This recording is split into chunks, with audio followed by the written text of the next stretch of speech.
Welcome, welcome. You're tuned into Jamaica Bulletin Board, where we keep you in the loop with the latest happenings across Jamaica, revamped, recharged, and delivered with a touch of humor. Whether it's breaking news, sports highlights, or entertainment buzz, we give you the authentic stories with a fresh twist. Because who says the news has to be dry and boring? So before we dive into today's lineup, do the right thing. Like, share, and subscribe. You know the drill.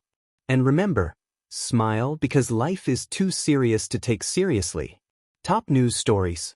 Windrush Gardens celebration. The British High Commission hosted a grand event celebrating King Charles III's official birthday, with toasts, speeches, and even free trips to the UK for 3 lucky guests. Now, if only they were handing out free visas, we'd really be celebrating.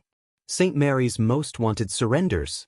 Andrew Dixon, who was listed as St. Mary's Most Wanted, has turned himself in to the police. Looks like the pressure finally got to him. Either that or he realized running from the law is exhausting. GEC cracks down. The Jamaica Urban Transit Company, JUTC, is reporting a significant reduction in pilferage and unauthorized fuel extraction. Translation?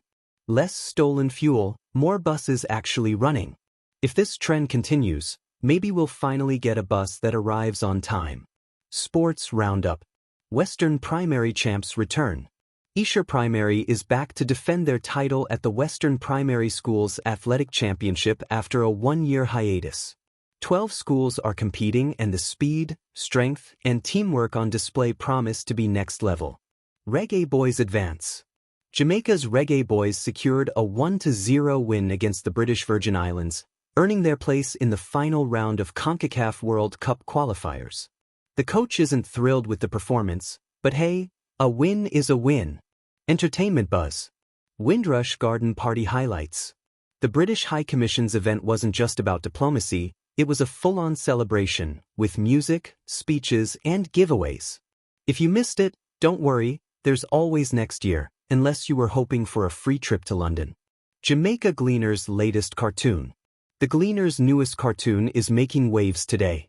If you love satirical takes on current events, this one might be worth checking out. That's the latest from Jamaica Bulletin Board, where we keep you in the loop of what's happening in Jamaica at this time.